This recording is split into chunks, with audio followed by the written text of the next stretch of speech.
2024 లేదా 25లో డిగ్రీ లేదా బీటెక్ చదివారా? సాఫ్ట్‌వేర్ జాబ్ కోసం ఎదురు చూస్తున్నారా? అయితే కోడ్ జ్ఞాన్ 100 డేస్ కోర్సులో చేరండి. జాబ్ సాధించండి. నమస్కారం సార్. నమస్తే స్వామి శరణమయ్యప్ప. ప్రతి ఒక్క ఆడపిల్ల పెళ్లి చేసుకొని వేరే ఇంటికి వెళ్లాల్సిందే. మనకి చిన్నప్పటి నుంచి అమ్మ ఒక ఆడపిల్ల ఏ విధంగా ఉండాలి అని చెప్తూ ఉంటుంది.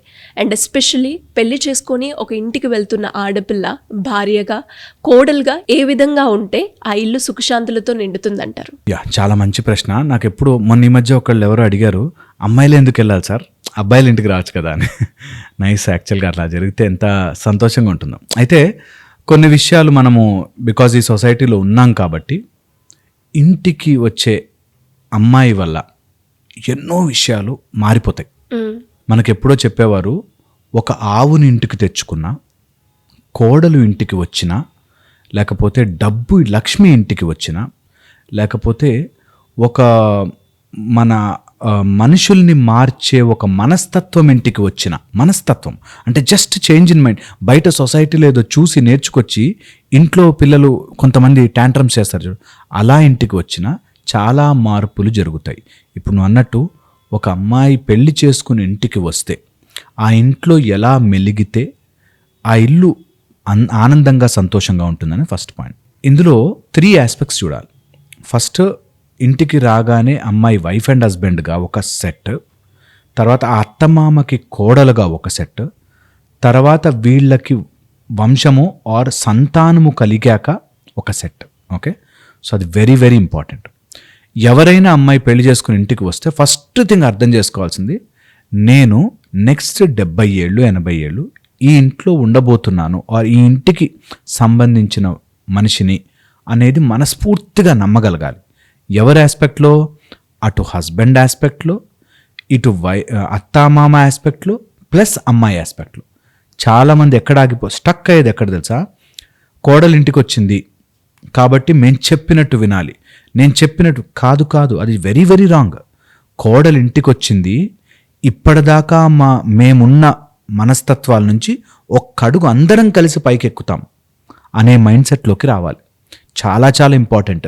మా గురువుగారు మాకు చెప్పిన మాట, పిల్ల వచ్చిన వేళ ఇంటికి ఎవరైతే అమ్మాయి వస్తుందో ఆ అమ్మాయి ఐడియాలజీతో పాటు అందరం ఒక మెట్టు పైకెక్కాలి, అందరం పైకెక్కాలి. ఆ అమ్మాయి ఒక్కరితే మా పద్ధతులండి అని చెప్పి రుద్దేయకూడదు. చాలా తప్పు, చాలా చాలా తప్పు. అందుకని ఎక్కడైనా గొడవలు అయితే చూడండి, మా పద్ధతులు ఆమె ఏం అలవాటు చేసుకోదు, ఏంటండి ఇలా ఉంది. అసలు ఈ పద్ధతులు అలవాటు చేసేసుకోవడం అనే ఒక మైండ్ సెట్ నుంచి బయటకు వచ్చి ఇద్దరము కలిసి పైకి ఎలా ఎదగగలం, ఇద్దరము కలిసి ఒక నాలెడ్జ్, ఒక జ్ఞానముతో ఇద్దరము పైకి ఎలా వెళ్ళగలం అనే దాంట్లోకి వెళ్ళాలి. ఇది ఫస్ట్ ఆస్పెక్ట్. సెకండ్ వచ్చేసి, వైఫ్ అండ్ హస్బెండ్కి ఒక పర్సనల్ లైఫ్, అత్తామామలతో ఒకలాగా బిహేవియర్ అనేది కంపల్సరీగా వేరు చేసుకుని నేర్చుకోవాలి. నేను మా అత్తమామతో ఎట్లా మాట్లాడతాను, నా హస్బెండ్తో అట్లా మాట్లాడతాను, నా పిల్లలతో అలా మాట్లాడతాను ఉండదు, అలా ఉండకూడదు. అందుకని అత్తమామకు అర్థం కావాలి దట్ దేర్ పర్సనల్ టైం ఉంటుంది, వాళ్ళకో డెసిషన్స్ ఉంటుంది, వాళ్ళిద్దరి యొక్క ఈక్వేషన్ని మేము సెట్ చేయము. నా కొడుకుతో అలా మాట్లాడతావా నువ్వు అని అత్తామామలు మాట్లాడకూడదు. నా కొడుకుతో తన భార్య ఎలా మాట్లాడుకుంటుందో తన ఇష్టం, నువ్వు మధ్యలో దూరకూడదు, సంబంధమే లేదు. అబ్బాయితో ఎలా మాట్లాడాలో నీకు తెలియదమ్మా అని అసలు మధ్యలో ఆ అబ్బాయి అమ్మాయి ఎలా మాట్లాడుకుంటారో అది వాళ్ళ జీవితం, వాళ్ళు చూసుకుంటారు. అది ఏమైనా చెప్పుకోవాలంటే ముందే, పెళ్లి కాక ముందే నువ్వు పెంచుకోవాలి, అవన్నీ మాట్లాడుకొని అప్పుడే సెట్ చేసుకోవాలి. ఒకసారి వచ్చేసాక వీళ్ళు మధ్యలో దూరి ప్రతిసారి అత్తమామ దూరి కరెక్ట్ చేయకూడదు. ఓకే, చాలా చాలా ఇంపార్టెంట్. ఎందుకు? ఎవరి మైక్రో ఫ్యామిలీ అలా డెవలప్ అవుతూ ఉంటుంది. ఓకే, దీంతోపాటు అమ్మాయి ఎవరైతే ఇంటికి వస్తుందో ఫస్ట్ అండ్ ఫార్మోస్ట్ ఆ ఇంటి యొక్క సుఖము ప్రయారిటీ అయిపోవాలి. ఓకే, తన యొక్క ఆరోగ్యము ప్రయారిటీ అయిపోవాలి. అమ్మాయి ఆరోగ్యంగా ఉంటేనే ఆ ఇల్లంతా బాగుంటుంది, చూసుకోగలుగుతుంది. ఆర్ తను హెల్దీగా హ్యాపీగా ఉంటే మైండ్ హెల్దీ అండ్ హ్యాపీగా ఉంటుంది. Very very important. అదొకటి. థర్డ్ ఆస్పెక్ట్ వచ్చేసి, ఎవరైనా సరే ఇంటిని దాడి చేయడానికే నీ మైండ్లో ఎక్కుతారు. మైండ్లోకి ఎక్కేది ఎలా ఉంటుంది తెలుసా? నువ్వెందుకు తగ్గుండాలి, నీకేం తక్కువ అనే మాటలు ఎవరు చెప్పినా ఇక్కడ తక్కువ ఎక్కువ అని రాకూడదే. ఇక్కడ నాకేం తక్కువ ఏంటి, it's my family, I'm equal. ఎక్కువ తక్కువ కాదు, వాళ్ళకు కొన్ని ఎక్స్పెక్టేషన్స్ ఉంటాయి, నాకు కొన్ని ఎక్స్పెక్టేషన్స్ ఉంటాయి. ఇది ఎక్కువ తక్కువ అనే ఫైట్లోకి వెళ్ళిన ప్రతి ఫ్యామిలీ ఓడిపోయింది. ప్రతి ఫ్యామిలీ, కుటుంబము ఓడిపోతుంది. ఇప్పుడు ఒక దేశంలో నేను ఎక్కువ వాళ్ళెవరో తక్కువ అని అనుకున్న దేశము కొట్లాటలతో ఓడిపోతుంది. అందుకని అందరు ఈక్వల్. బాధ్యతల వైద్య కొన్ని వేరుంటాయేమో. ఒక ఆఫీస్లో ఒక CEO చేసే పని ఒకటి, మేనేజర్ చేసే పని ఒకటి, వర్కర్ చేసే పని ఒకటి ఎలా ఉంటుందో అలా ఒక ఇంట్లో పనులు వేరుంటాయి, బట్ మనుషులుగా అందరం ఒకటే. సో ఇంటికి వచ్చిన అమ్మాయి నా ఫ్యామిలీ కాబట్టి వాళ్ళ ఎక్స్పెక్టేషన్స్, వాళ్ళ ఆచారాలు పద్ధతులు ఏమున్నా సరే నన్ను నేను మనిషిగా నేను కోల్పోకూడదు. Health in the form of mental కానీ ఫిజికల్ కానీ కోల్పోకూడదు. సో ఇంటికి వచ్చిన ఆడపిల్ల ఎలా ఉండాలి తెలుసా? ముందు నేను ఆరోగ్యంగా ఉండాలి, ఓకే, అండ్ నా మైండ్ హెల్త్ని నేను కాపాడుకోవాలి అనే మైండ్ సెట్తో ఉండాలి. చాలా చాలా ముఖ్యం ఇది. దాని తర్వాత ఎప్పుడు వచ్చినా సరే గొడవ అనేది ఎప్పుడు పెరుగుతుంది అంటే, ఒకవేళ అమ్మాయి ఇంటికి వచ్చినప్పుడు గొడవ ఎలా పెరుగుతుంది, సుఖ సంతోషాలు లేకుండా ఎలా ఉంటాయంటే మాటకి మాట సమాధానమైనప్పుడు ఉంటాయి. ఇంకొక ఫెంటాస్టిక్ లాక్ చెప్తా ఇక్కడ.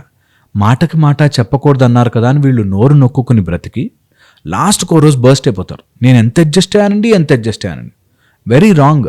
మాటకి మాట సమాధానం చెప్పకపోవడం అంటే నువ్వు అరిచి చెప్పనవసరం లేదు, but there is a method where you can slowly penetrate. ఇన్ని రోజులు వాళ్ళకి తెలియక ఒక అమ్మాయి సడన్గా ఇంటికి వచ్చేసరికి వాళ్ళని సెట్ చేసే మెథడాలజీ ఉంటుంది, దాన్ని పట్టుకోవాలి. అన్ని గొడవలతో సాల్వ్ చేయలేం, చాలా తెలివితో సాల్వ్ చేయాలి. ఓకే, చాలా చాలా ఇంపార్టెంట్. సో వాళ్ళని కలుపుకోవడం very very very essential. Okay, ఒక అమ్మాయి అడిగావు కదా, ఒక అమ్మాయి ఇంటికి వచ్చాక ఎలా మెలగాలని. నేను ఇప్పటిదాకా అబ్జర్వ్ చేసావు, వాళ్ళు ఎలా మెలగాలని చెప్పాను. అమ్మాయి ఎలా ఉండాలి కాదు, అమ్మాయి ఇంటికి రాగానే ఎలా ఉండాలి అనేది వాళ్ళు తెలుసుకోవాలి. మనము జాగ్రత్త పడాలి. ఒక కుటుంబంలో ఒక అమ్మాయి వస్తుందంటే ఆ అమ్మాయి కంఫర్ట్ ఏంటి, తను వస్తుంది కదా అడ్జస్ట్ అవ్వడానికి. సో ఆ అమ్మాయి కంఫర్ట్ ఏంటి అని ఈ ఫ్యామిలీ వాళ్ళు ఆలోచించాలి. What is she, how is she is going to settle there, తన అలవాట్లేంటి, ఇష్టాలేంటి అని వాళ్ళు తెలుసుకోవాలి.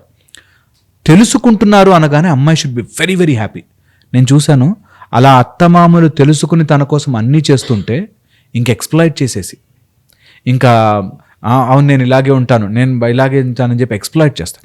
అలా ఏ అమ్మాయి ఎక్స్ప్లాయిట్ చేయకూడదు. వాళ్ళ మంచితనాన్ని ఎక్స్ప్లాయిట్ చేయకుండా రెండింటిని కలగలుపుకుని వెళ్తే హ్యాపీగా ఉంటుంది. సో ఇంటికి వచ్చినప్పుడు హెల్త్ వెరీ వెరీ ఇంపార్టెంట్.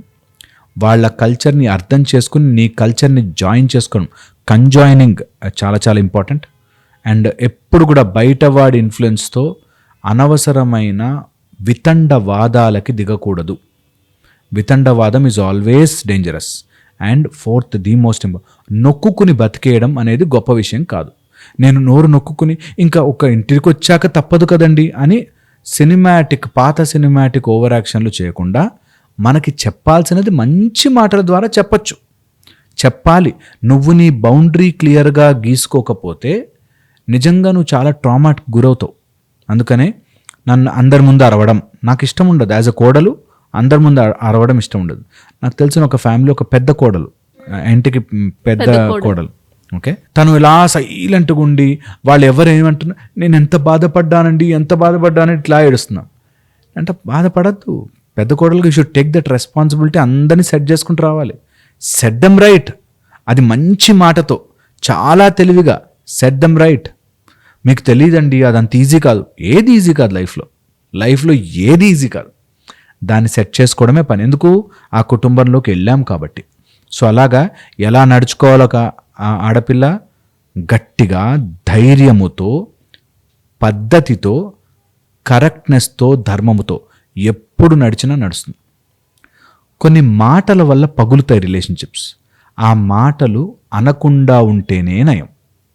కొన్ని ఇగో టచ్ చేసే మాటలు. ఫర్ ఎగ్జాంపుల్, ఏదో చిన్న పని చేయలేదు అనుకోండి, అత్త కూడా మంచిగా చెప్పచ్చు, కోడలు కూడా మంచిగా రెస్పాండ్ అవ్వచ్చు, ఆర్ మామ కూడా సరిగ్గా చెప్పచ్చు, రెస్పాండ్ కావచ్చు. కానీ ఇద్దరి మధ్యలో మాటలు వస్తే మీకు పద్ధతి నేర్పించలేదా is a wrong thing. Obviously కొంచెం కామన్ సెన్స్ కదా. ఓకే, గిన్నెలేవో ఇక్కడ తీసి అక్కడెక్కడో పెడితే అలా ఎలా పెడతావు, మీకు ఇంట్లో ఆ మాత్రం పద్ధతులు తెలియవా? అట్లా ఎందుకు గుచ్చేటట్టు మాట్లాడాలి? ఏ మనిషి ఇంకో మనిషిని గుచ్చేటట్టు ఎందుకు మాట్లాడాలి? అప్పుడే రిలేషన్షిప్స్ నిలబడతాయి. అప్పుడే కుటుంబం నిలబడుతుంది. సో కోడలుగా నువ్వు ఇంటికి వస్తే ఎవరైనా గుచ్చే మాటలు మాట్లాడితే వెంటనే చెప్పాలి, నాకు ఇట్స్ వెరీ హర్టింగ్, నాకు చాలా కష్టంగా ఉంది ఆ మాట, అలా అనకండి, చెప్పండి.